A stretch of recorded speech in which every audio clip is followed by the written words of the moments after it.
بسم اللہ الرحمن الرحیم۔ السلام علیکم۔ حضرت داؤد علیہ السلام کی قوم بندر کیوں بنی؟ آئیے جانتے ہیں حضرت داؤد علیہ السلام کی قوم پر کس طرح کا عذاب آیا تھا۔ ایک ایسی قوم جس پر اللہ پاک نے اپنا دردناک عذاب نازل فرمایا اور اس قوم کے تمام لوگوں کو اللہ پاک نے بندر بنا دیا۔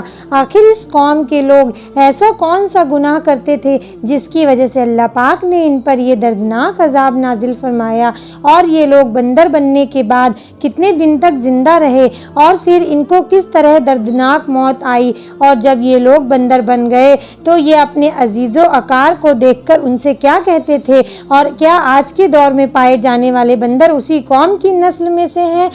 ان تمام سوالوں کے جواب قرآن حدیث کی روشنی میں آج کی ویڈیو میں آپ کو بتاؤں گی، لہٰذا آپ سے گزارش ہے کہ اس ویڈیو کو آخر تک پورا دیکھیں اور خوب شیئر کریں تاکہ ہر مسلمان بھائی بہن ہمارے اسلام کے بارے میں جان سکے۔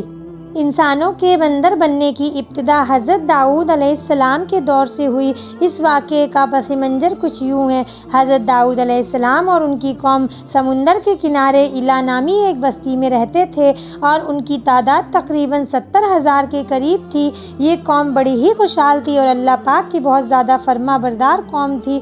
اس قوم کو اللہ پاک نے بے شمار نعمتوں سے نوازا تھا، اور ہر طرف ہرے بھرے باغ تھے اور ہر طرف ہریالی ہی ہریالی تھی، اور اللہ تبارک و تعالیٰ کی بے پناہ کرم نوازی تھی، اور یہ لوگ اپنی اس زندگی میں بہت ہی زیادہ خوش تھے۔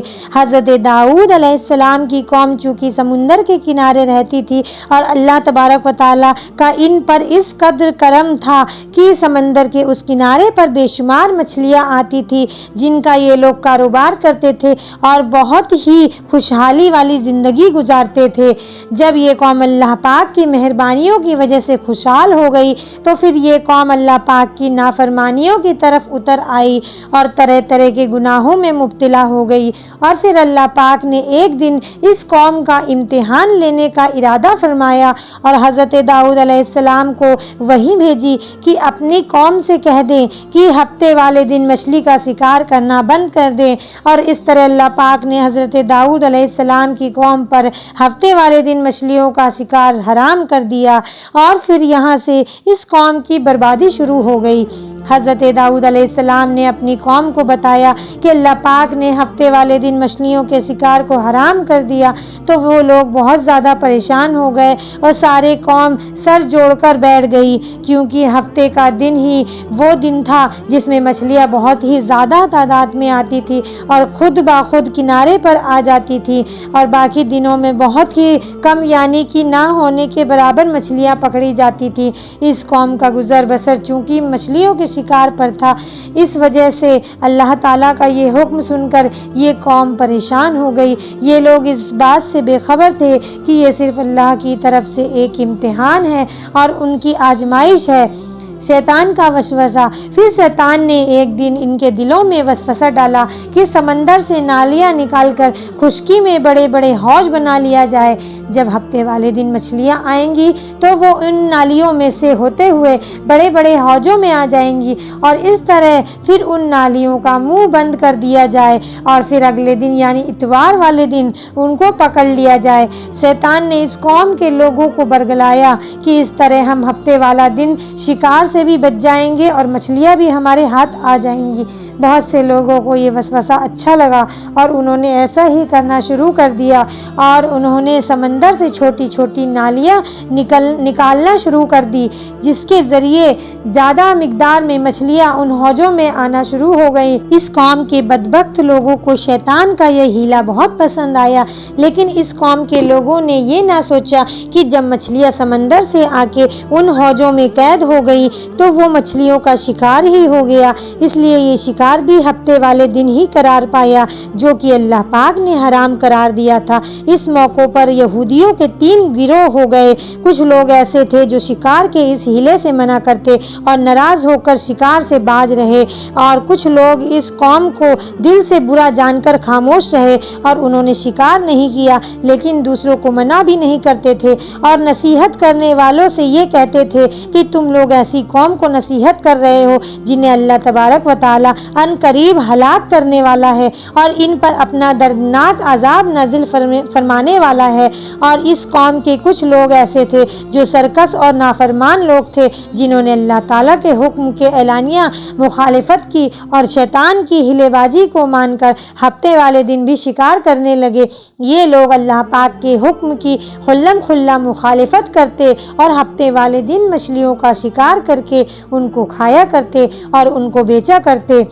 دوستو، حضرت داؤد علیہ السلام کی قوم کے 1200 ایسے نافرمان لوگ جو منع کرنے کے باوجود بھی ہفتے کو ان نالیوں کے ذریعے شکار کرتے رہے۔ حضرت داؤد علیہ السلام نے ان 1200 لوگوں کو اللہ تبارک و تعالیٰ کے دردناک عذاب سے ڈرایا۔ آپ نے ان سے کہا کہ وہ اللہ پاک کی اس نافرمانی سے باز آ جائیں، لیکن وہ لوگ باز نہ آئے اور کھلے عام شکار کرنے لگے۔ چنانچہ وہ لوگ اس بات کو برا جانتے تھے۔ ان لوگوں نے اپنے اور ان نافرمانوں کے درمیان ایک دیوار کھڑی کر دی جس کی طرف ایک 1200 نافرمان لوگ رہتے تھے اور دوسری طرف وہ لوگ تھے جو شکار سے باز رہے۔ حضرت داؤد علیہ السلام نے اپنی اس قوم کے نافرمانوں کو بار بار سمجھایا، لیکن یہ لوگ اپنی نافرمانی سے باز نہ آئے اور اسی طرح اللہ تبارک و تعالیٰ کے حکم کی نافرمانی کرتے رہے، اسی طرح شکار کرتے رہے۔ اور پھر ایک دن حضرت داؤد علیہ السلام نے غصے میں آ کر شکار کرنے والوں پر لعنت فرما دی۔ اس کا اثر یہ ہوا کہ ایک دن خطا کاروں میں سے کوئی بھی اپنے گھر سے باہر نہ نکلا۔ یہ منظر دیکھ کر کچھ لوگ ان کی دیواروں پر چڑھ گئے تاکہ معلوم ہو سکے کہ وہ لوگ کس حال میں ہیں۔ جب ان لوگوں نے ان نافرمانوں کو دیکھا تو وہ سب کے سب بندروں کی شکل میں بدل چکے تھے۔ اللہ پاک نے ان لوگوں کو ان کی نافرمانی کی وجہ سے ان پر دردناک عذاب نازل فرمایا، پھر ان لوگوں کو بندر کی شکل میں بدل دیا۔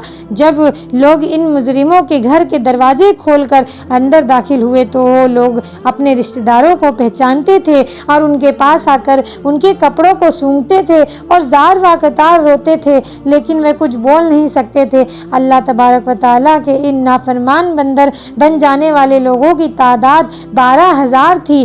ان 12,000 لوگوں نے اللہ تبارک و تعالیٰ کی نافرمانی کی اور اللہ تبارک و تعالیٰ نے ان کو بندر بنا دیا۔ اللہ تبارک و تعالیٰ سورہ بقرہ میں ارشاد فرماتے ہیں، اور بے شک ضرور تمہیں معلوم ہے تم میں سے وہ جنہوں نے ہفتے میں سرکشی کی اور ہم نے ان سے فرمایا کہ ہو جاؤ بندر تو دتکارے ہوئے۔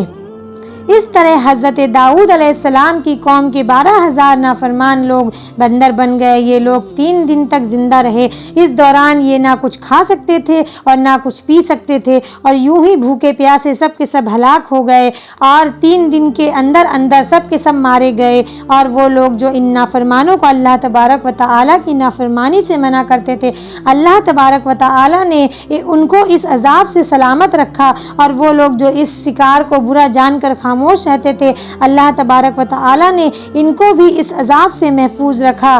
دوستو، اب بات کرتے ہیں کہ آج کے دور کے بندروں میں سے کوئی بندر ان کی نسل میں سے بھی موجود ہے یا پھر آج کے دور میں پائے جانے والے بندر انہی لوگوں کی نسل میں سے ہیں۔ اس کے متعلق روایت میں آتا ہے کہ حضرت عبداللہ بن مسعود رضی اللہ تعالیٰ عنہ سے روایت ہے کہ نبی کریم صلی اللہ علیہ وسلم سے کسی نے سوال کیا کہ کیا آج کے بندر حضرت داؤد علیہ السلام کی قوم میں سے ہیں؟ تو حضور نبی کریم صلی اللہ علیہ وسلم نے فرمایا کہ اللہ تبارک و تعالی جس قوم پر عذاب بھیجتا ہے یا ان کی شکلوں کو بگاڑ دیتا ہے تو یہ عذاب صرف انہی پر ہوتا ہے جن پر وہ عذاب نازل ہوا تھا، اور اس کے بعد اللہ تبارک و تعالی ان لوگوں کو ہلاک کر دیتا ہے اور ان کی آگے نسل نہیں بڑھتی۔ اس لیے یہ بات غلط ہے کہ آج کے بندروں میں بھی حضرت داؤد علیہ السلام کی قوم کے لوگ شامل ہیں۔ ایسا کچھ بھی نہیں ہے۔ وہ لوگ صرف اور صرف 3 دن زندہ رہے اور پھر سب کے سب ہلاک ہو گئے۔ اللہ تبارک و تعالیٰ نے اس قوم کے نافرمانوں کو صفائے ہستی سے مٹا دیا۔ دوستو، یہ تھی حضرت داؤد علیہ السلام کی قوم کا بندر بننے کا واقعہ۔ دوستو، اس عبرتناک واقعے سے ہمیں یہ سیکھنے کو ملتا ہے کہ اللہ تبارک و تعالیٰ کی ہمیشہ فرما برداری کرنی چاہیے، اللہ تبارک و تعالیٰ کی نافرمانی نہیں کرنا چاہیے۔ اللہ تبارک و تعالیٰ ہم سب کو دین کے راستے پہ چلنے کی توفیق عطا فرمائے، آمین یا رب العالمین۔ اللہ حافظ۔